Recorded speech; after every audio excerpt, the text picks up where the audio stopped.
All right, good morning, everyone. We'll get things started. We would like to welcome our 3M Open defending champion, Tony Finau.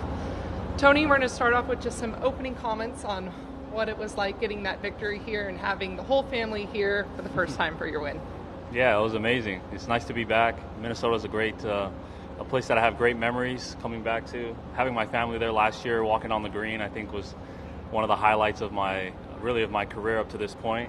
That was the first win I've had with my family there, so that was an unforgettable moment and one that'll live in my memory forever. So that was cool, and it's nice to be back at a place where I started to play a lot of good golf and have notched a few wins even since I left here. So it's just great to be back. Sticking with the family theme, is that again this week will you be staying on the back nine, house near here, and getting some fishing in with the family? Yeah, 100%. Fishing is we do fishing like once a year, I would say, and it's here in Minnesota. So we'll be doing that again, no question, and just hanging out. It's a great area. You know, it's pretty low key out here. You know, we're away from the city, which is nice, and so many lakes around. So you got to take advantage of that, I think, with getting in the water and fishing. So we definitely will do a lot of that. This win last year kick-started where you had back-to-back wins on the week. What was it about your game feeling last year, and how's it feeling entering this week? Yeah, well, last year, going in, I think I just finished 25th at the Open Championship. I made the cut on the number and made an important putt just to make the cut, so I took some confidence from that, I think, right into this week last year. This year, a little different. My last couple starts have been missed cuts, so not in the form that I would have liked to be defending this week, but every week is a new opportunity, and I'm hoping that this will, start another trend of great golf for the rest of the season. We'll open it up. We're going to start off with Paul here in the front. Hey, Tony. I know you talked about last year the putter change being a big key to kind of help you get on the winning ways, but then you rattle off 4 in maybe 20 starts or so. Was there anything mental that clicked, maybe aside from the putter, that helped you rattle a few of these off then in consecutive order?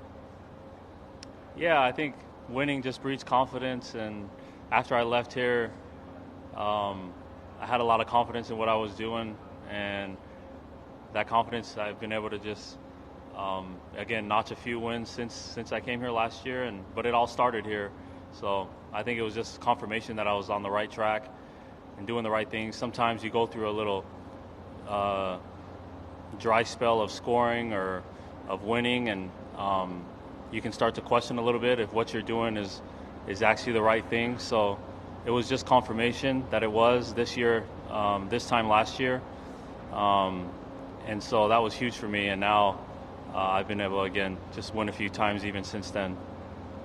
And Amy right next to Paul. Tony, since that win in Mexico, you've had some struggles over the last few months. What changed since that last victory? Yeah, it's quite a funny game we play, isn't it? That's the best golf I played this year, and haven't been in that form really since. So it's hard to put my finger on it.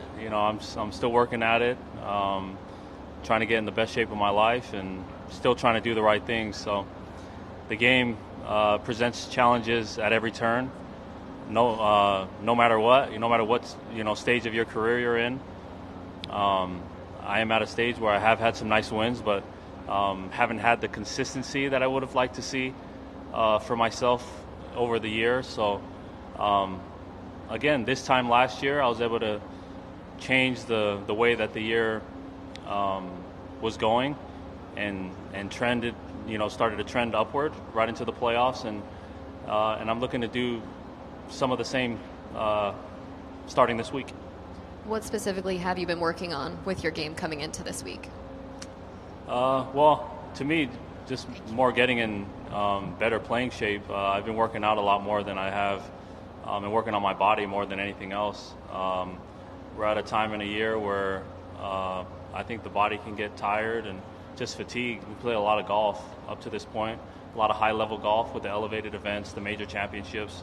It takes a toll on your body, so I've tried to just be in the best shape I can to make sure that I can make a push in the playoffs, and this will be a good time to play some good golf. Switching over to the right. The weather forecasts are calling for 100 and humid the bad weather or the bad air with the Canadian wildfires. How do those conditions, do they affect players? Yeah, I think just it's easier to get tired faster. You have to hydrate. I know that's extremely important when it's hot and humid.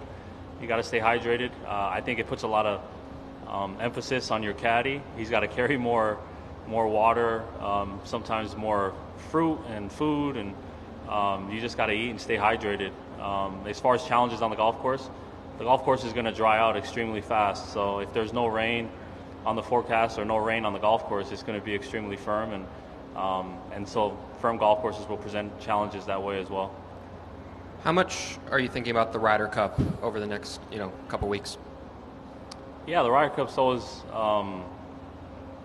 has been on my mind from the start of the year. It's a goal of mine.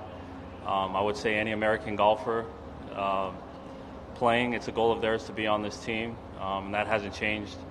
But I've been in this type of position before, where probably on the outside looking in, I'm going to have to play some good golf over this next few weeks and make my case. And the good news is I've been in this position before. I've made the teams before, and hope to show some good form to make my case for myself over the next few weeks. Do you feel like you've played well enough to be on that team, or do you feel like you need to show something over the next couple weeks? Yeah, I think if winning and experience holds a lot of weight, then I feel like I've done enough. If consistency and form is the formula that the captains are looking for, then the answer is probably no. So that's how I see it, and how I'm looking at it. But the great thing is for me is the picks aren't tomorrow. The picks are still in about a month. I've got 4 tournaments to make my case if there is a question, and that's what I intend to do. Sorry if you were asked this at the beginning. Did you get the same house this year on the water with the fishing? Yeah, we didn't get the same house. We got a house close to it. I think we're on the same lake. I'm not crazy superstitious like that, where I got to get the same house and everything's got to go the same, for me to win again. I've never really been that way, but we are in the same area here in Blaine, and again, I think we'll be fishing on the same lake. So. And what do you just remember from the last 2 holes on Sunday last year? 17, you kind of get that bounce that jettisons you back. Can you take me through that hole and then just kind of coming up 18? Yeah, well, I know I've never felt adrenaline like I felt here. Coming off 16, I had just made a putt for birdie to go up by 4 shots, and I happened to look at the leaderboard walking off the 16th green, and I was in total shock. I was chasing the lead all day. I was 3 to 4 shots back, it seemed like, all day.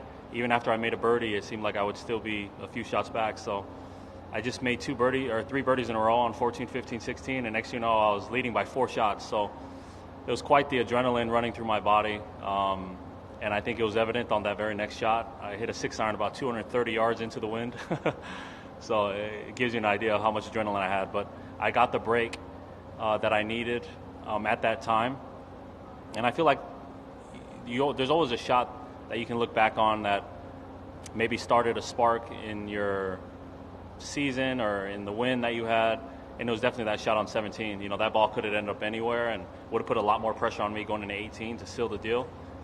It ended up right next to the green. I pitched it up to a foot and then was able to win on 18. So definitely a lot of emotions. The greatest part was that it was a good emotion. Again, after walking off the green and having my kids there, knowing that I won the tournament, that was the first time that they were able to do that, was something I'll never forget. We'll finish up the last few. Justin Thomas is playing here for the first time in search of the points. When you've gotten in slumps in your career before, how have you gotten out of them? Yeah, you just continue to play and believe. That's all there is to it. But JT is an extremely talented player and one of the best in our game, arguably the best of our generation. I have full faith that he's gonna snap out of it. I played with him last week at the Open the first couple days. He's playing some quality golf. He's getting some tough breaks, hitting a couple more errant shots than I'm used to him hitting playing with him. But this game is so fickle. You're never as far off as you think, and he's definitely not. He hits so many great shots even over the last couple days that I played with him. So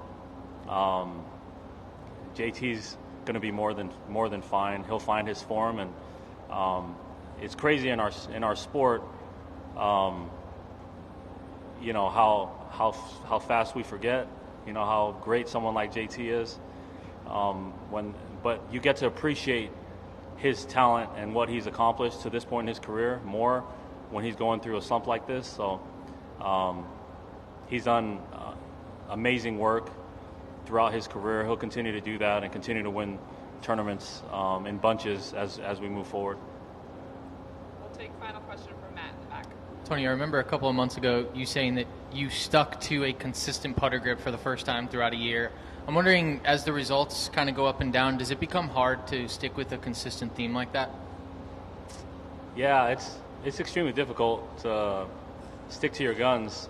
Sometimes when you're not getting the results that you feel like maybe you should be getting, or just not trending in the right direction, you're always trying to tinker and say, well, am I doing this the right way? Am I going about this the right way? But that's the one thing that I know I've tried to stay patient with myself with is my putter and that specific goal. So it was another goal. It's the same goal I made this year, and I'm sticking to it, and hopefully it pays dividends towards the end of this year. Perfect. That is all the questions we have. Tony, thanks for taking the time for joining us, and good luck this week. Thank you. Skol.